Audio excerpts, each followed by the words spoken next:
일본에 두고 온 어린 자식에게 돌아가겠다는 서은주의 눈물 섞인 호소. 그 대답은 따뜻한 배웅이 아니라 차디찬 목졸림이었습니다.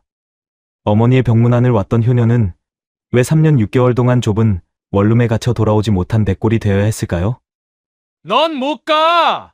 여기서 나랑 영원히 있어야지! 죽어서라도 말이야! 한쪽 방엔 죽은 연인의 시신을 가둬두고 다른 쪽 방에선 새 여자와 아이를 낳고 웃고 떠들던 두 얼굴의 악마. 인간의 상식을 파괴한 인천 미추홀구 원룸 시신 은닉 사건. 그 추악한 민낯을 지금 공개합니다. 구독과 좋아요는 진실을 밝히는 힘이 됩니다. 오늘의 사건을 시작하기 전에 구독과 좋아요로 이 기록을 이어갈 수 있도록 함께 해주세요. 오늘의 사건 시작하겠습니다. 2017년 도쿄 시부야의 번화가. 네온사인이 밤하늘을 물들이던 그 거리에서 두 사람은 운명처럼 마주쳤죠. 한국에서 건너온 28 청년 이승우와 언니와 함께 일본 땅에서 어린 딸을 키우고 있던 32살 서은주. 타국에서 느끼는 낯섦과 외로움이 두 사람을 서로에게 이끌었던 겁니다. 벚꽃이 흩날리던 우에노 공원. 은주가 3살배기 딸의 손을 잡고 산책을 나왔을 때였어요. 벤치에서 혼자 도시락을 먹고 있던 승우와 눈이 마주쳤죠. 아이가 참 예쁘네요. 승우가 먼저 말을 걸었던 겁니다. 감사합니다. 은주가 수줍게 미소 지었어요. 그렇게 시작된 인연이었죠. 승우는 은주에게 끌렸습니다. 힘들게 아이를 키우면서도 환하게 웃는 그 모습이 건설 현장에서 하루하루 고되게 일하는 자신에게는 한 줄기 빛 같았던 거예요. 은주도 승우에게 의지하게 되었죠. 아이 아빠 없이 혼자 키우느라 힘들었던 나날들 속에서 승우의 따뜻한 말 한마디가 큰 위로가 되었던 겁니다. 은주 씨, 저랑 사귀어 주실래요? 아이도 제가 잘 돌봐드릴게요. 만난 지 3달 만에 승우가 고백했어요. 은주는 고민했죠. 아이가 있는 나를 받아줄 수 있을까? 하지만 승우는 진심이었던 겁니다. 저는 상관없어요. 우리 셋이 함께 행복하게 살면 되잖아요. 좁은 원룸이었지만 함께라면 천국이었어요. 은주는 새벽같이 일어나 도시락을 싸고 승우는 건설 현장에서 흘린 땀을 씻으며 오늘도 고생했어라고 말해주는 은주의 품에 안겼죠. 아이는 승우를 아저씨라고 불렀지만 승우는 진짜 아빠처럼 아이를 안아주고 놀아주었던 겁니다. 퇴근길 편의점에서 사온 딸기 한 팩을 셋이서 나눠 먹으며 우리 한국 가면 결혼하자고 약속하던 그 시절. 형광등 불빛 아래 마주 앉아 컵라면을 후루룩 먹던 그 소박한 저녁 식사가 이 세상 어떤 진수성찬보다 행복했던 시간들이었거든요. 하지만 행복은 언제나 짧은 법이잖아요. 2018년 가을, 승우에게 한 통의 통지서가 날아들었어요. 불법 체류, 강제 출국 명령. 손에 든 얇은 종이 한 장이 세 사람이 쌓아 올린 미래를 송두리째 무너뜨려 버렸죠. 나리타 공항 출국 게이트 앞에서 은주는 승우의 손을 꼭 쥐었어요. 금방 갈게. 한국 가서 기다려. 돈 좀 모으면 아이 데리고 꼭 찾아갈게. 떨리는 목소리로 약속하는 은주의 눈가에는 이미 눈물이 그렁그렁 맺혀 있었던 겁니다. 승우는 고개를 끄덕였죠. 기다릴게. 꼭 와야 해. 우리 셋이 한국에서 행복하게 살자. 그렇게 두 사람은 헤어지고 말았습니다. 비행기 창문 너머로 멀어져가는 일본 땅을 바라보던 승우의 주먹은 떨리고 있었어요. 분노였을까요? 두려움이었을까요? 아니면 이미 그때부터 뒤틀리기 시작한 집착의 첫 신호였던 건 아닐까요? 한국으로 돌아온 승우는 인천의 한 작은 원룸에 짐을 풀었죠. 투룸도 아닌 겨우 몸 하나 누일 만한 방 하나짜리 원룸. 낡은 벽지에서는 눅눅한 곰팡이 냄새가 배어나왔고 녹슨 수도꼭지에서는 갈색물이 철철 흘러나왔어요. 하지만 승호는 개의치 않았던 겁니다. 그는 매일 밤 일본에 있는 은주와 영상통화를 했거든요. 보고 싶어. 언제 올 거야? 조금만 기다려. 돈 좀 모으고 갈게. 픽셀로 깨지는 화면 너머 은주와 아이의 얼굴을 바라보며 승호는 하루하루를 버텼던 셈이죠. 그런데 말입니다. 일본에 남은 은주의 삶은 그리 녹록하지 않았어요. 딸을 홀로 키우며 은주는 낮에는 식당에서 밤에는 편의점에서 일했죠. 아이를 언니에게 맡기고 나가는 새벽 잠든 딸의 보드라운 볼에 입맞춤을 할 때마다 은주의 가슴은 찢어지는 것 같았대요. 미안해, 민서야. 엄마가 돈 벌어서 우리 좋은 데 가서 살자. 승우 아저씨도 만나러 가고. 아이는 하루가 다르게 자랐어요. 4살이 되고 5살이 되고. 엄마, 아저씨 언제 와? 아이가 물을 때마다 은주는 가슴이 아팠죠. 언젠가는 함께 살 수 있겠지. 하지만 생활은 팍팍했고 한국행 비행기표는 너무 비쌌던 겁니다. 월급의 대부분은 월세와 아이 학원비, 생활비로 사라졌고 통장에 남는 건 언제나 초라한 내 자리 숫자뿐이었거든요. 2020년 겨울, 그렇게 시간이 흘러가던 어느 날이었습니다. 한국에 계신 어머니가 쓰러지셨다는 전화를 받은 거예요. 언니, 엄마가 의식이 없대. 빨리 와봐. 수화기 넘어 울먹이는 동생의 목소리에 은주의 손이 부들부들 떨렸죠. 이틀 뒤 은주는 손에 비행기 티켓을 쥐고 나리타 공항에 섰어요. 언니에게 딸을 맡기며 금방 다녀올게.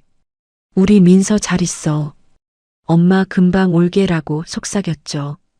아이는 엄마의 옷자락을 잡고 울었대요. 엄마, 가지마. 하지만 효녀였던 은주는 아이를 두고 갈 수밖에 없었던 겁니다. 비행기에 몸을 싣기 전 은주는 승호에게 문자를 보냈어요. 엄마 병문안 때문에 한국 가. 잠깐 보자. 승호의 답장은 즉각 왔죠. 공항으로 마중 나갈게. 드디어 보는구나. 은주는 알지 못했던 겁니다. 그 문자 한 통이 자신과 딸을 영원히 갈라놓을 마지막 신호가 될 줄은 말이에요. 기내에 울려 퍼지는 안내방송.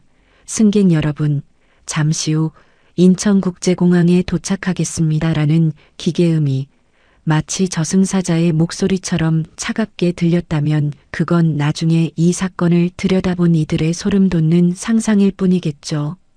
2021년 1월 겨울바람이 매섭게 몰아치던 그날 은주는 인천공항 입국장을 빠져나왔어요. 마중 나온 승우가 활짝 웃으며 손을 흔들었죠. 은주도 반가운 마음에 손을 흔들었던 겁니다. 하지만 두 사람이 포옹을 나누는 그 순간 은주의 등 뒤로 보이는 출국장 표지판은 마치 돌아갈 수 없는 곳을 가리키는 묘비명처럼 서늘하게 빛났어요. 보고 싶었어? 승호의 목소리는 달콤했죠. 하지만 그의 눈동자 깊은 곳에서 번뜩이는 무언가를 은주는 보지 못했던 겁니다. 아니, 보고 싶지 않았는지도 몰라요. 사랑하는 사람을 믿고 싶었던 거예요. 그것이 서은주의 마지막 자유였습니다. 공항에서 나와 승호의 차에 탄 은주는 창밖으로 스쳐 지나가는 한국의 겨울 풍경을 바라보았죠. 3년 만에 보는 고향 땅. 하지만 반가움보다는 묘한 불안감이 가슴을 짓눌렀던 겁니다. 승호의 손이 운전대를 쥔 채 하얗게 굳어 있었고 그의 턱 근육은 묘하게 경직되어 있었거든요. 병원 먼저 가야 하는데. 은주가 조심스럽게 말을 꺼냈어요. 승호는 고개를 끄덕였지만 핸들을 꺾는 방향은 병원이 아닌 다른 곳을 향하고 있었죠. 잠깐만 집에 들러. 씻고 옷 갈아입고 가자. 내가 너무 피곤해 보여.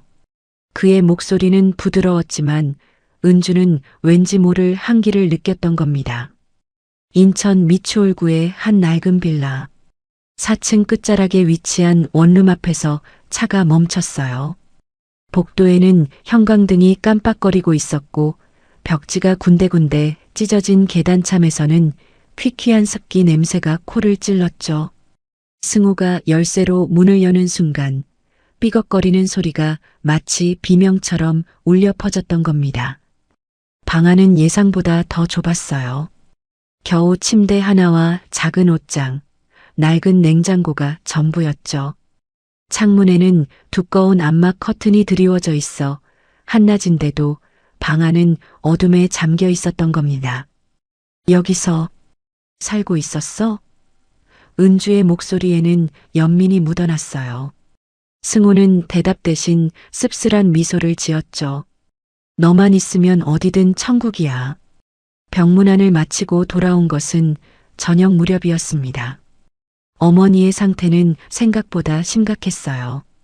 중환자실 유리창 너머로 보이는 어머니의 창백한 얼굴, 온몸에 꽂힌 관들, 규칙적으로 울리는 심전도 기계 소리. 은주는 유리에 이마를 대고 한참을 울었죠. 엄마, 제가 왔어요. 금방 나으실 거예요. 하지만 의식이 없는 어머니는 딸의 목소리를 들을 수 없었던 겁니다. 원룸으로 돌아온 은주는 지쳐서 침대에 몸을 뉘었어요. 천장에 얼룩진 곰팡이를 멍하니 바라보다가 문득 핸드폰을 꺼내 언니에게 영상통화를 걸었죠. 화면 속에서 딸이 방긋 웃었어요. 엄마, 짧고 앙증맞은 목소리에 은주의 눈가가 뜨거워졌던 겁니다. 민서야, 엄마 금방 갈게. 조금만 기다려. 승우 아저씨도 만나고 금방 갈게. 그런데 말입니다. 뒤에서 다가온 승우가 갑자기 은주의 핸드폰을 낚아챈 거예요. 언니, 잠깐 애기 좀 바꿔줘요. 곧 다시 전화할. 통화가 끊겼죠. 승우의 표정이 일그러져 있었던 겁니다. 일본 갈 거야? 응. 엄마 좀 안정되면 가야지. 우리 딸이 기다리잖아. 언니한테만 맡겨놓고 너무 오래 있을 수 없어. 은주는 당연하다는 듯 대답했어요. 하지만 승우의 눈빛이 이상하게 변했죠. 핏발이 선 눈동자, 떨리는 입술, 움켜쥔 주먹. 안 돼. 그의 목소리는 낮게 갈라졌던 겁니다. 뭐? 은주가 놀라서 일어나 앉았어요. 무슨 소리야? 나 일본 가야 해. 우리 딸 혼자 있다고. 언니도 힘들어. 안 된다니까? 승우의 고함에 은주는 움찔했죠. 이런 승우는 처음이었던 겁니다. 일본에서 함께 지낼 때는 한 번도 소리를 지른 적이 없었는데 지금 눈앞에 승우는 낯선 괴물 같았거든요. 3년을 기다렸어. 3년을 매일 밤 내 얼굴만 보면서 버텼다고. 이제 겨우 왔는데 또 가? 또 나 혼자 남겨두고? 승우의 목소리는 절규에 가까웠어요. 은주는 당황한 채 달래려 했죠. 잠깐만 다녀오는 거잖아. 내 딸이 있는데 어떻게 계속 있어. 이해해줘. 너도 아이 알잖아. 하지만 승우는 이미 정상적인 대화가 불가능한 상태였던 겁니다. 그는 원룸 문을 잠갔어요. 철컥. 대드락이 걸리는 소리가 무덤의 관뚜껑이 닫히는 소리처럼 섬뜩했죠. 너 못 가. 여기 있어야 해. 나랑 여기서 살아야 한다고. 은주는 공포를 느꼈습니다. 문 열어. 지금 장난해? 문고리를 잡아당겼지만 꿈쩍도 하지 않았어요. 승우는 열쇠를 주머니 깊숙이 넣으며 은주를 노려보았죠. 장난 아니야. 진심이야. 넌 내 거야. 어디도 못 가. 그날 밤부터 은주의 악몽이 시작되었던 겁니다. 승우는 출근하면서 문을 잠그고 나갔고 은주는 창문도 열 수 없는 좁은 방 안에 갇혔어요. 4층이라 뛰어내릴 수도 없었고 소리를 질러봤자 두꺼운 벽 너머로는 아무도 듣지 못했죠.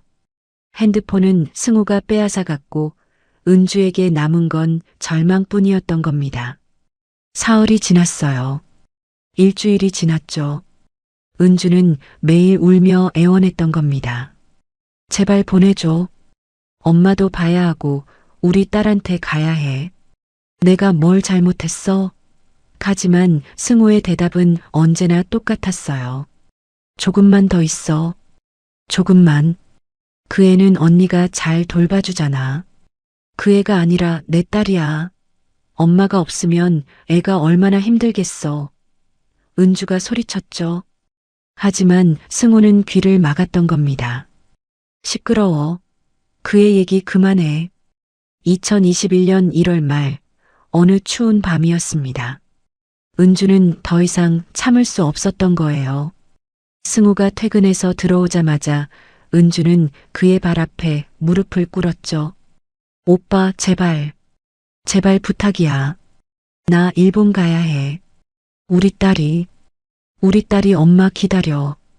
밤마다 울면서 엄마 찾는다고 언니가 전화했어. 제발. 눈물이 주르르 흘러내렸어요. 한 달 가까이 갇혀 지내며 은주의 몸은 야위어 같고 얼굴은 핏기 하나 없이 창백했던 겁니다. 승우는 은주를 내려다보았어요. 무릎 꿇고 애원하는 은주의 모습에서 그는 묘한 쾌감을 느꼈죠. 하지만 동시에 분노도 치솟았던 겁니다. 일본, 또 일본. 그 애, 결국 날 버리고 가겠다는 거잖아. 안 된다니까. 승호의 목소리는 차갑게 식어 있었어요. 은주가 승호의 바지를 붙잡았죠. 오빠, 나 미치겠어. 제발. 우리 딸 얼굴이 자꾸 보여. 엄마 찾으면서 울고 있을 거야. 겨우 5살이야. 제발 보내줘. 바로 그 순간이었습니다. 승호의 이성이 끊어진 거예요. 그의 손이 은주의 목을 향해 뻗어나갔죠. 닥쳐. 일본. 그의 얘기만 하네. 나는 어떡하고. 은주의 목을 조르는 승호의 손에 핏줄이 붉어졌어요. 은주는 숨을 쉴 수 없었던 겁니다. 가느다란 신음만이 새어나왔죠. 은주의 손이 허공을 휘저었어요. 승호의 팔을, 얼굴을 무엇이든 잡으려 발버둥쳤죠. 하지만 힘은 점점 빠져나갔고 시야는 점점 흐려졌던 겁니다. 마지막 순간 은주의 머릿속에 떠오른 건 일본에 두고 온 딸이었어요. 통통한 볼, 방긋 웃는 얼굴, 엄마하고 부르는 목소리. 미안해. 민서야. 엄마가 미안해. 은주의 몸이 축 늘어졌습니다. 승우는 손을 떼고 뒤로 물러났어요. 바닥에 쓰러진 은주는 미동도 하지 않았죠. 멈춘 심장, 식어가는 체온, 원룸의 낡은 시계 초침 소리만이 째깍째깍 울려 퍼졌던 겁니다. 2021년 1월 28일, 서은주의 시계는 영원히 멈췄어요. 일본에서 엄마를 기다리는 5살 딸은 이제 영영 엄마를 볼 수 없게 되었죠. 귀가 먹먹할 정도로 고요한 정적이 원룸을 가득 채웠어요. 승우는 바닥에 쓰러진 은주를 내려다보았죠. 그녀의 목에는 선명한 손자국이 붉게 새겨져 있었고 반쯤 뜬 눈동자는 초점을 잃은 채 천장을 응시하고 있었던 겁니다. 승우의 손이 떨렸어요. 입술이 파르르 떨렸지만 제대로 된 말이 나오지 않았죠. 몇 분이 지났을까요? 아니, 몇 시간이었을까요? 승우는 그저 멍하니 서 있었던 겁니다. 머릿속은 새하얘졌고 귀에서는 이명만이 윙윙거렸어요. 그러다 문득 정신을 차렸을 때 승우의 뇌리를 스친 건 공포였죠. 내가 죽였어? 무릎이 꺾이며 바닥에 주저앉았어요. 은주의 차가워진 손을 잡았죠. 미안해. 나도 모르게 너를 너무 사랑해서. 중얼거림은 변명이었을까요? 아니면 진심이었을까요? 하지만 죽은 자는 대답하지 않았던 겁니다. 새벽이 밝아왔어요. 창문 틈새로 비껴드는 희미한 햇살이 은주의 창백한 얼굴을 비췄죠. 승우는 부스스 일어나 화장실로 갔던 겁니다. 거울에 비친 자신의 얼굴은 낯설었어요. 핏발선 눈, 헝클어진 머리, 일그러진 인매. 이게 나인가? 물을 끼얹었지만 현실은 변하지 않았죠. 어떻게 하지? 어떻게? 온갖 생각이 머릿속을 휘젓고 다녔던 겁니다. 자수?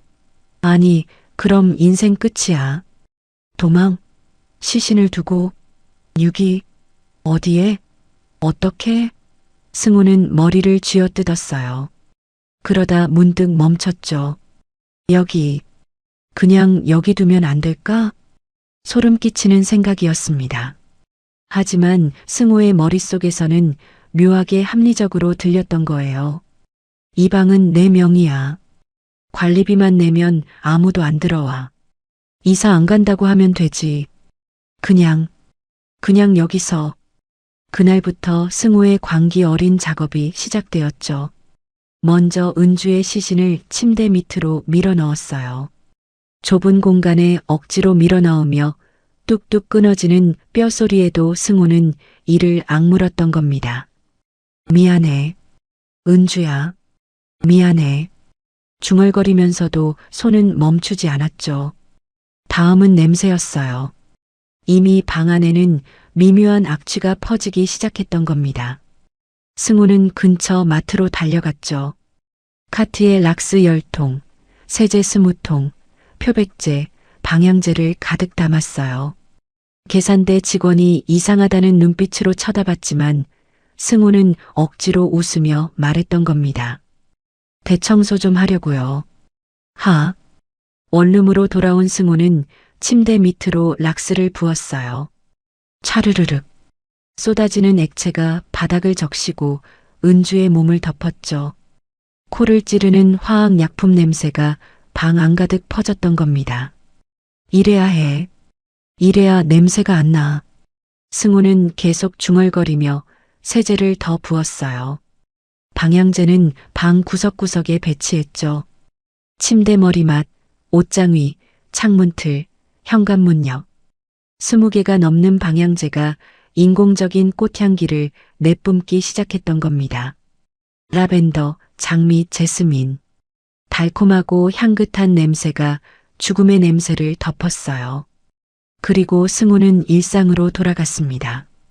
아니, 돌아가려 애썼던 거예요. 다음 날 아침 승우는 평소처럼 출근했죠. 계단을 내려가는데 3층에 사는 아주머니와 마주쳤던 겁니다. 어머, 출근하세요? 네, 다녀오겠습니다.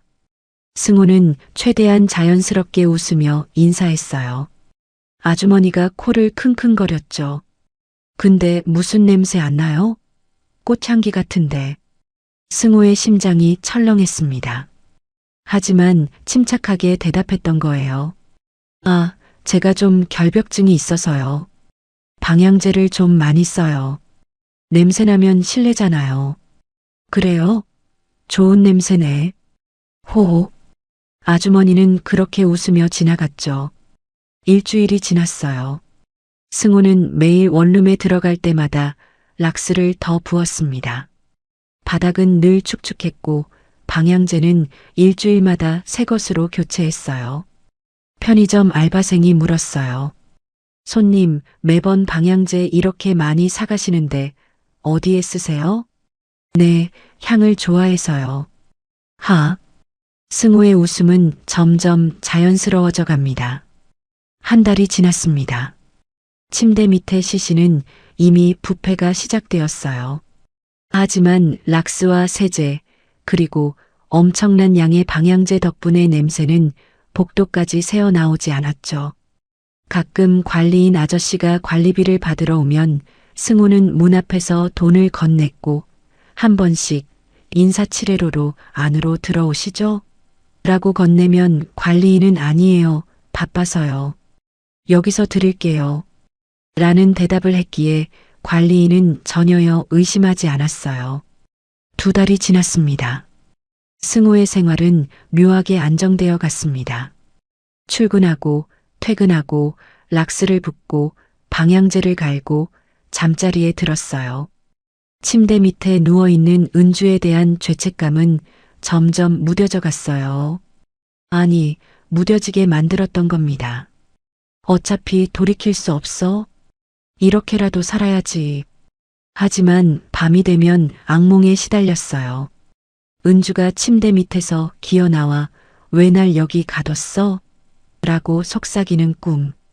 일본에 있는 은주의 아이 민서가 엄마, 엄마, 울며 찾는 꿈. 승호는 식은땀을 흘리며 깨어났죠. 그럴 때마다 락스를 더 부었습니다. 마치 죄책감까지 씻어낼 수 있다는 듯이 말이에요. 석 달이 지났을 무렵 승호는 원룸 문 앞에 경고문을 붙였어요. 택배는 경비실에 맡겨주세요. 부재 중입니다. 아무도 문을 두드리지 않게 하기 위함이었죠. 그리고 창문은 1년 내내 암막 커튼으로 가렸습니다. 제가 야근이 많아서 낮에 자거든요라는 핑계를 대면서 관리비는 한 번도 밀리지 않았습니다. 오히려 미리미리 냈어요. 다음 달 것도 미리 낼게요. 바빠서 깜빡할까봐. 모범 세입자였어요. 아무도 의심하지 않았습니다. 그 향긋한 꽃향기 뒤에서 락스와 세제 범벅이 된 좁은 공간에서 32살 은주가 서서히 백골로 변해가고 있다는 사실을 아무도 알 길이 없었죠. 일본에서 엄마를 애타게 기다리는 5살 딸도, 딸의 안부를 궁금해하는 노모도, 동생의 소식을 묻는 언니도 아무도 알지 못했습니다. 승호는 매일 저녁 편의점에서 도시락을 사와 혼자 먹었어요. TV를 켜고 웃음소리가 나오는 예능을 봤어요. 마치 아무 일도 없었다는 듯이 말이에요. 침대 밑 불과 1미터도 안 되는 거리에 은주의 시신이 누워 있는데도 원룸은 무덤이 되었습니다. 하지만 그 무덤의 관리인은 살아서 숨쉬며 웃고 밥 먹고 일상을 살아갔던 거예요. 이것이 바로 인간이 저지를 수 있는 가장 소름 끼치는 일상의 괴물성이었죠. 2021년 여름 사건 발생 6개월 후 승호는 회사 회식 자리에서 한 여자를 만났어요. 옆 부서에서 일하는 31살의 직장 여성. 단정한 헤어스타일에 단아한 미소를 가진 평범한 여자였어요. 술자리가 끝나고 택시를 잡아주던 승호에게 여자가 말했습니다. 오늘 감사했어요. 혹시 같이 커피 한 잔 할 수 있을까요? 승호는 잠시 망설였어요. 머릿속에 원룸의 방이 스쳤죠. 침대 밑 락스 범벅 속에 누워있는 은주의 모습. 하지만 곧 고개를 끄덕였습니다. 은주는 이제 잊어야 해. 나도 새로 살아야지. 좋아요. 가까운데 괜찮은 카페 알아요. 같이 가시죠. 그렇게 시작된 만남은 자연스럽게 연애로 이어졌죠. 여자는 착했어요. 승우가 피곤해 보이면 오늘 힘들었어? 내가 삼계탕 끓여줄게라며 집으로 초대해 몸보신이며 영양제며 살뜰히 챙겼습니다. 승우의 생일엔 케이크를 준비해 깜짝 파티를 열어주었어요. 생일 축하해요. 당신 같은 좋은 사람 만나서 나 정말 행복해. 촛불을 끄며 환하게 웃는 여자의 얼굴을 보며 승호도 행복해 웃었습니다. 하지만 그 웃음 뒤편 어딘가에서는 찝찝함이 있었습니다. 원룸. 그곳은 여전히 승호의 명의로 남아 있었고 매달 관리비는 정확하게 납부되고 있었어요. 왜 그 좁은 원룸을 아직도 안 빼? 새 여자친구가 물었죠. 거기 짐이 좀 있어서 정리하기 귀찮아서 그냥 두고 있어. 승호는 태연하게 거짓말을 했습니다. 2021년 겨울 두 사람은 결혼을 약속했어요. 여자의 부모님께 인사를 드리러 갔을 때 예비 장인어른이 승호의 어깨를 두드리며 말씀하셨어요. 우리 딸 잘 부탁하네. 착한 아이야. 네, 아버님. 평생 행복하게 해드리겠습니다. 승호는 공손하게 고개 숙여 인사했습니다. 따뜻한 거실, 정성스럽게 차려진 저녁상, 웃음꽃이 피어나는 가족의 모습. 이 모든 게 승호에겐 구원처럼 느껴졌습니다. 그날 밤 승호는 원룸에 들렀어요. 그런데 문을 여는 순간 코를 찌르는 락스 냄새와 썩은 냄새가 뒤섞여 밀려왔던 겁니다. 인공 꽃향기도 이제는 완전히 가릴 수 없었어요. 승호는 새로 산 락스 대여섯 통을 침대 밑으로 쏟아부었죠. 찰랑찰랑. 액체가 고이는 소리, 그리고 더 이상 액체를 흡수하지 못하고 튀어나오는 소리. 조용히 해. 조용히. 승호는 중얼거렸습니다. 방향제도 새 것으로 갈았어요. 이제는 30개가 넘었죠. 벽면 곳곳에, 천장 선반에, 심지어 화장실 안에까지. 방 전체가 방향제 전시장이 되었습니다. 이 정도면 아직 괜찮아. 괜찮아. 승호는 스스로를 다독였어요. 그리고 새 여자친구에게 문자를 보냈죠. 오늘 부모님께 인사드려서 너무 좋았어. 빨리 결혼하고 싶다. 사랑해. 2022년 봄. 두 사람은 결혼식을 올렸습니다. 호텔 웨딩홀, 하얀 드레스를 입은 신부, 턱시도를 차려입은 신랑. 신랑은 신부를 평생 사랑하고 아끼겠습니까? 네, 그렇게 하겠습니다. 승호의 목소리는 또렷했어요. 하객들의 박수 소리, 터져나오는 축하 인사. 100년해로 하세요. 행복하게 사세요. 신혼여행은 제주도로 갔습니다. 푸른 바다를 배경으로 사진을 찍고 맛있는 해산물을 먹고 호텔 침대에서 부둥켜 안고 잠들었습니다. 여보, 나 너무 행복해. 아내의 속삭임에 승호는 나도라고 대답했어요. 그런데 말입니다. 제주도에서 돌아온 다음 날 원룸에 들렀던 승호는 일주일 동안 원룸을 비웠더니 냄새가 더 심해진 것 같았어요. 그래서 락스를 더 많이 부었어요. 방향제도 추가했죠. 그리고 관리비도 6개월치를 미리 납부했습니다. 혹시 모르니까. 신혼여행도 가고 바빠질 텐데 깜빡할 수도 있으니까. 관리사무소 직원은 고맙다는 듯 웃었어요. 와, 이렇게 미리 내시는 분 처음이에요. 좋은 세입자시네요. 신혼집은 아내가 준비한 빌라 투룸이었습니다. 깨끗하고 햇살 잘 드는 집. 아내는 알뜰하게 살림을 꾸렸어요. 주말엔 장을 보러 가고 저녁엔 따뜻한 밥을 차려주고 밤엔 남편의 품에 안겨 잠들었죠. 여보, 우리 애기 가지면 좋겠다. 어느 날 밤 아내가 수줍게 말했습니다. 승호는 아내의 이마에 입을 맞췄어요. 그래, 우리 예쁜 아기 낳자.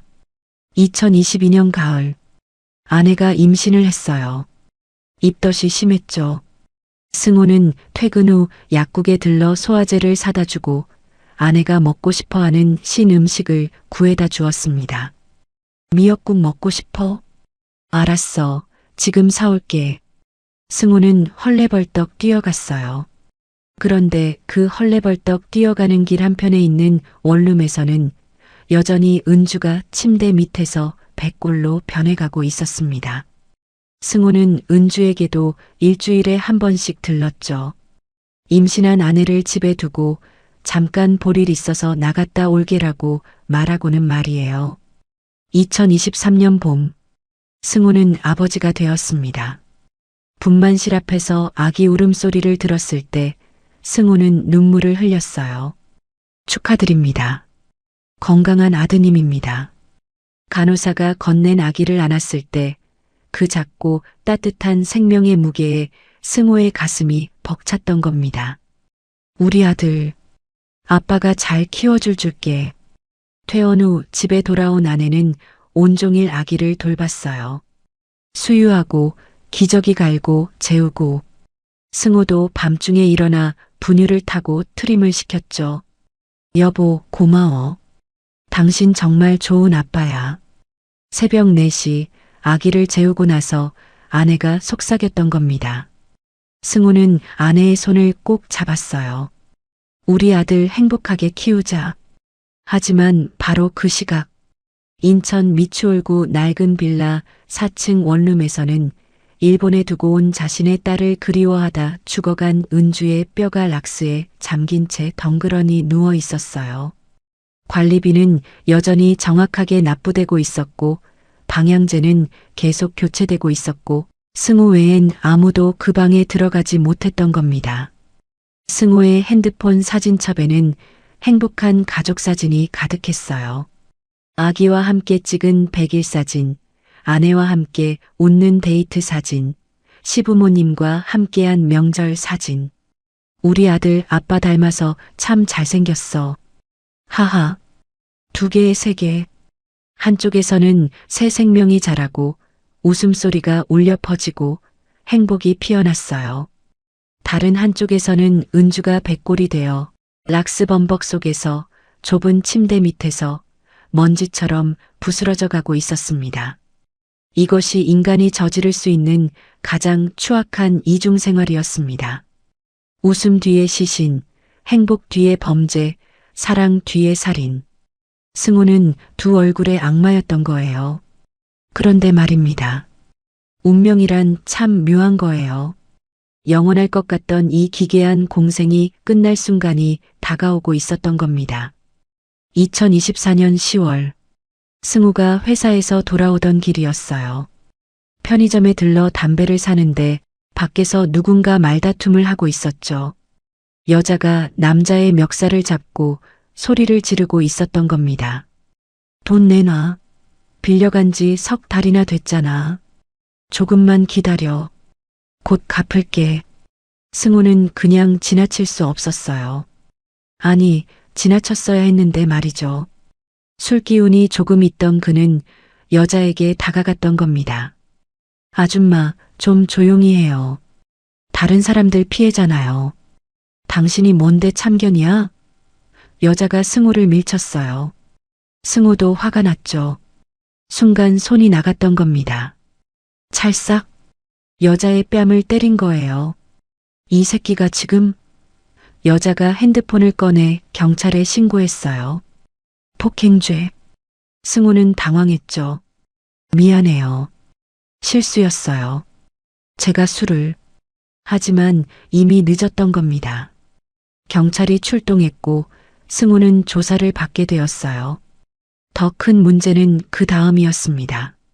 경찰이 승우의 신원을 조회하는 과정에서 이상한 점을 발견했던 거예요. 3년 넘게 원룸 하나를 계약하고 있으면서도 정작 거주지는 다른 곳으로 되어 있었죠. 이 원룸은 뭐예요? 여기 사세요? 아니요, 집만 보관하는 곳이에요. 3년 넘게요? 관리비만 내면서? 경찰의 눈빛이 예리해졌던 겁니다. 하지만 그것만으로는 범죄 혐의가 될 수 없었어요. 승우는 폭행죄로 벌금형을 받고 풀려났죠. 집으로 돌아온 승우는 안도했던 겁니다.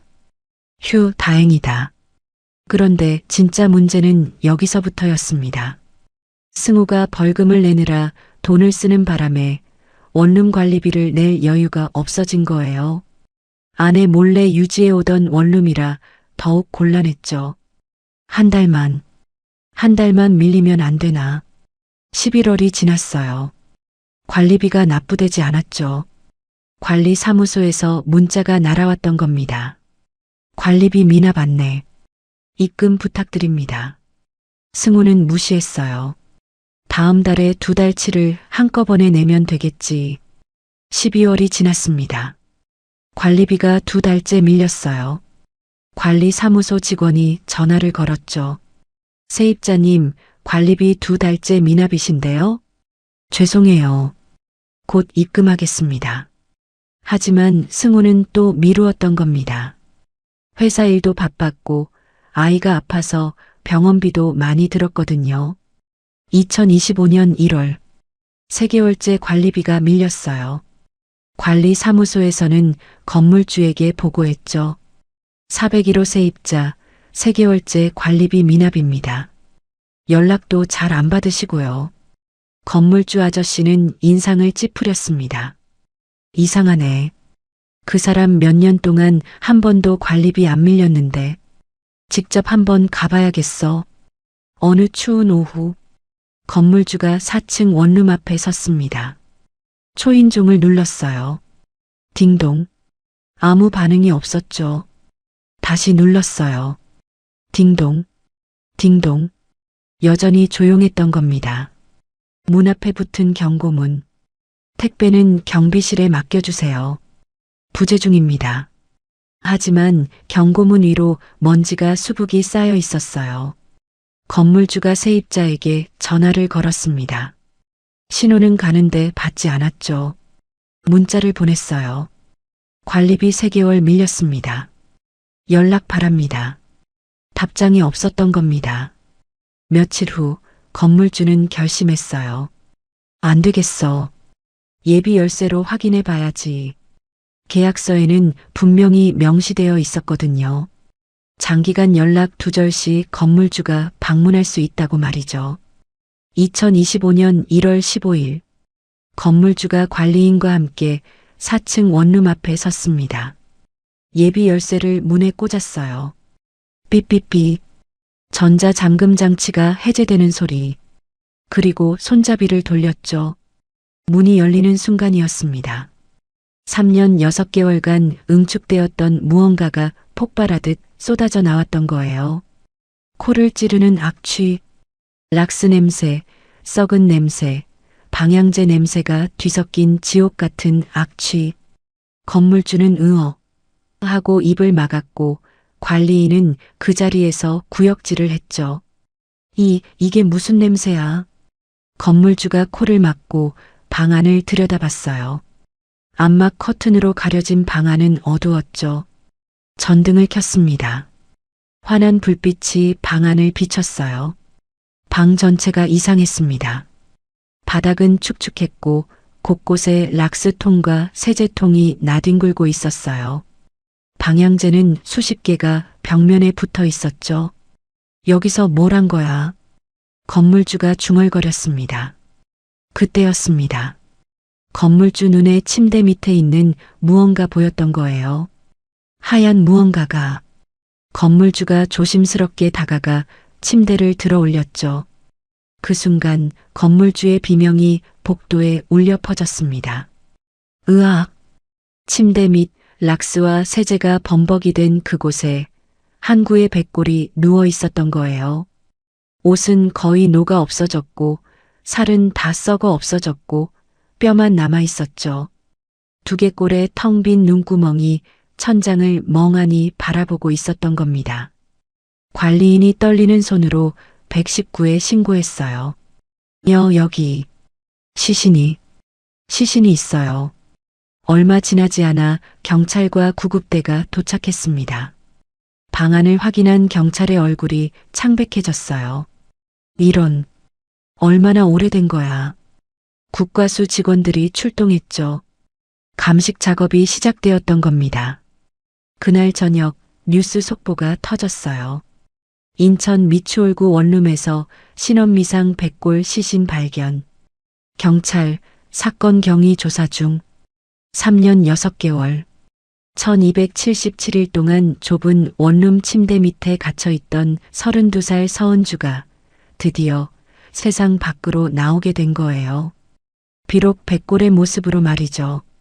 일본에서 엄마를 기다리던 딸은 이제 7살이 되어 있었습니다. 한국에서 딸을 기다리던 노모는 이미 세상을 떠나고 없었어요. 먼지 쌓인 진실이 봉인되었던 비극이 이제야 햇빛을 보게 되었던 겁니다.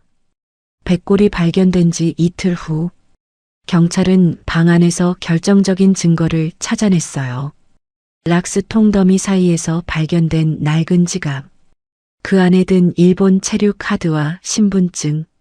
흐릿하게 남아있는 사진 속 은주의 얼굴. 신원 확인됐습니다. 일본 거주 한국인 서은주, 당시 32세. 그리고 경찰은 원룸의 계약자를 추적했죠. 3년 넘게 관리비를 납부해온 명의자. 바로 이승호였던 겁니다. 긴급 체포합니다. 살인 및 시신 은닉 혐의로 승우가 체포된 건 출근길이었어요. 아침에 아내에게 다녀올게라고 키스하고 나서던 그 순간 경찰차가 앞을 가로막았죠. 당신을 긴급 체포합니다. 수갑이 채워지는 순간 승우의 얼굴은 하얗게 질렸던 겁니다. 여보, 여보. 멀어지는 경찰차를 보며 아내가 절규했어요. 품에 안긴 아들은 울음을 터뜨렸죠. 아빠, 아빠. 하지만 경찰차는 멈추지 않았던 겁니다. 경찰서 조사실. 형광등 불빛 아래 앉은 승호는 계속 부인했어요. 저 아니에요. 저 모르는 일이에요. 그럼 왜 당신 명의로 된 원룸에서 시신이 나왔습니까? 모르겠어요. 진짜 몰라요. 하지만 증거는 명확했죠. 관리비 납부 내역, 편의점 CCTV에 찍힌 방향제와 락스를 사던 모습, 무엇보다 은주의 핸드폰에 남아있던 기록들.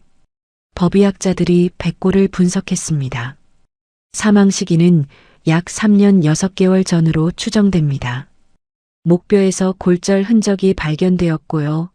교살당한 것으로 보입니다. 차가운 감정 결과가 승우를 옥죄었어요. 그리고 경찰은 일본에 있는 은주의 언니에게 연락했죠. 혹시 동생분이 수화기 너머로 들려오는 통곡. 그럼 우리 은주가 죽은 거예요? 3년 넘게 그곳에 있었던 거예요? 언니는 바닥에 주저앉았습니다. 옆에서 이모, 왜 울어? 라고 묻는 조카의 목소리가 더욱 비통했어요. 승우는 결국 자백했습니다. 하지만 그의 진술은 변명으로 가득했죠. 사랑했어요.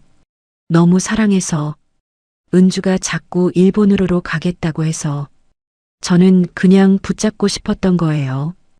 근데 제 손이 제가 미쳐서 눈물을 흘리는 승우의 모습에 경찰들은 혀를 찼던 겁니다. 사랑이라고요?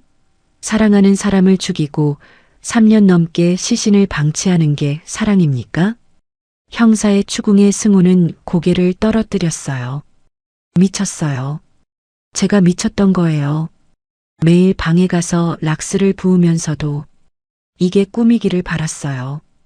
그러면서 다른 여자 만나서 결혼하고 아이 낳은 건 뭡니까? 형사의 목소리가 차갑게 식었죠. 승우는 대답하지 못했던 겁니다. 대답할 수 없었어요. 어떤 말로도 자신의 행위를 정당화할 수 없었거든요. 재판이 시작되었습니다. 법정에는 일본에서 날아온 은주의 언니와 가족들이 앉아 있었어요. 피고인석에 앉은 승우를 노려보는 그들의 눈빛은 칼날 같았죠. 검사가 기소했습니다. 피고인은 피해자를 살해한 후 3년 6개월 동안 시신을 원룸에 방치했으며 그 기간 동안 다른 여성과 결혼하여 정상적인 생활을 영위했습니다. 이는 극히 악질적이고 비인간적인 범죄입니다. 승우의 변호인이 반박했어요. 피고인은 사랑하는 사람을 잃은 충격으로 정상적인 판단을 할 수 없었습니다. 시신을 유기하지 못한 것도 미련 때문이었고, 미련이라고요? 검사가 냉소했죠. 미련이 있는 사람이 다른 여자와 결혼해서 아이까지 낳았습니까? 피고인은 단지 자신의 범죄가 들킬까봐 시신을 은닉한 것입니다. 증인으로 나온 아내는 오열했어요.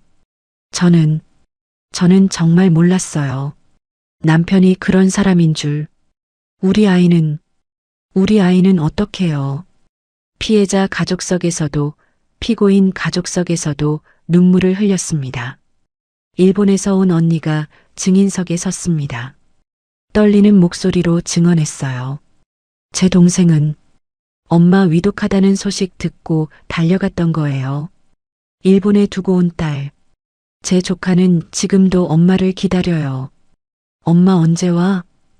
물을 때마다 제 심장이 찢어져요. 피고인이 저 사람이 제 동생한테 무슨 짓을 한 건지, 어떻게 3년 넘게 시신을 곁에 두고 다른 여자랑 행복하게 살 수가 있어요? 승우는 고개를 들지 못했어요. 언니의 절규가 법정에 울려 퍼졌어요. 제발, 제발 무거운 벌을 내려주세요. 제 동생이 너무 억울합니다. 차갑고 좁은 방에서 갇혀서 3년이 넘도록 백골이 되어서야 나올 수 있었어요. 조카는 겨우 7살인데 평생 엄마 없이 살아야 해요. 어떻게 이럴 수가 있어요. 재판부도 침통한 표정이었습니다. 피고인의 범행은 계획적이고 지능적이었습니다. 살인 후 자수하지 않고 시신을 은닉하며 증거를 인멸하려 했고 그 과정에서 피해자 가족을 기만했으며 심지어 새로운 가정까지 꾸렸습니다. 이는 생명 경시와 인간성 상실을 보여주는 중대한 범죄입니다. 최후 진술에서 승우는 말했어요. 정말 죄송합니다. 매일 악몽을 꿨어요. 은주가 나타나서 저를 원망하는 꿈을. 악몽을 꾸면서도 새 아내 옆에서 잤잖아요. 검사의 한마디에 승우는 입을 다물었던 겁니다. 피고인 이승우, 살인 및 시신, 은닉, 사체 유기, 증거인멸 등의 혐의로 징역 27년을 선고합니다. 망치가 내려치는 소리. 쿵. 방청석에서는 엇갈린 반응이 나왔어요.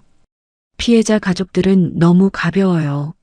라고 울부짖었고 피고인 가족들은 27년이라니. 라고 한숨을 쉬었죠.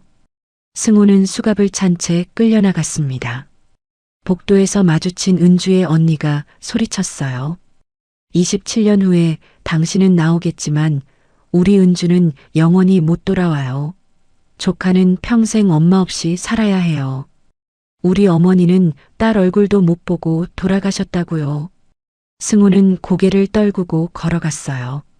뒤에서 들려오는 통곡 소리를 들으면서 말이에요. 봉인은 해제되었습니다. 3년 6개월간 숨겨졌던 추악한 진실이 법정이라는 햇빛 아래 낱낱이 드러났어요. 하지만 그 어떤 판결도 그 어떤 형량도 죽은 자를 돌려놓을 수는 없습니다. 2025년 여름, 승우가 수감된 지 6개월이 지났어요. 교도소 독방에서 승우는 매일 천장만 바라보며 지냈어요. 면회를 오는 사람은 아무도 없습니다. 아내는 이혼 소송을 제기했어요. 당신 같은 사람과는 단 하루도 더 함께할 수 없어요. 차가운 목소리로 말하던 아내의 얼굴을 승우는 잊을 수 없었죠. 3살배기 아들은 아빠를 기억할까요? 아니면 잊혀질까요? 어쩌면 잊혀지는 게 나을지도 몰라요. 살인자의 아들로 살아가는 것보다는 말이죠. 일본 도쿄, 7살이 된 은주의 딸. 언니는 고민했어요. 이 아이에게 진실을 말해야 할까? 너무 어린 것 같았어요. 하지만 언젠가는 알아야 할 진실이었습니다. 아니다. 어느 날 저녁 언니는 조카를 무릎에 앉히고 조심스럽게 말했어요. 민서야, 이모가 할 말이 있어. 응, 이모. 너희 엄마 말이야. 엄마는 하늘나라에 갔어. 민서의 눈이 커졌어요. 하늘나라? 왜?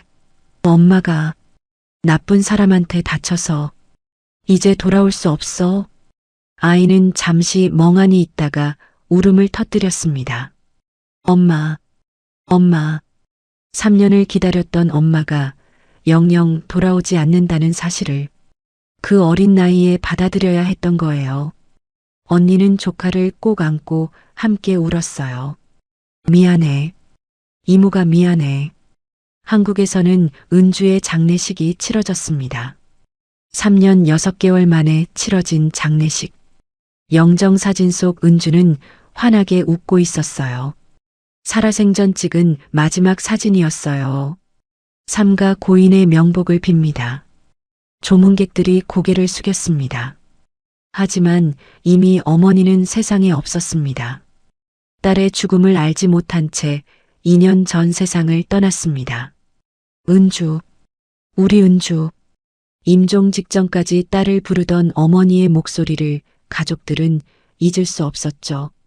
제사상 앞에서 남은 가족들은 눈물을 쏟았습니다.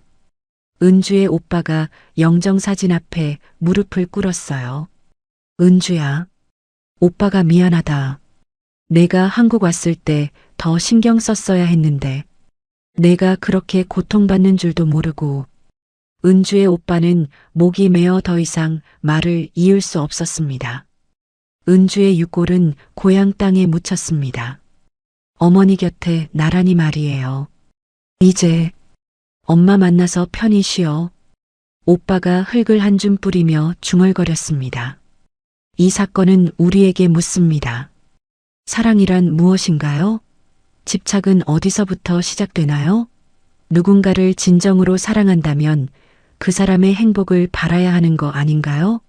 자신의 욕망을 위해 타인의 생명을 빼앗고 3년 넘게 시신과 함께 살 수 있는 인간의 괴물성은 대체 어디서 오는 걸까요? 답은 없습니다.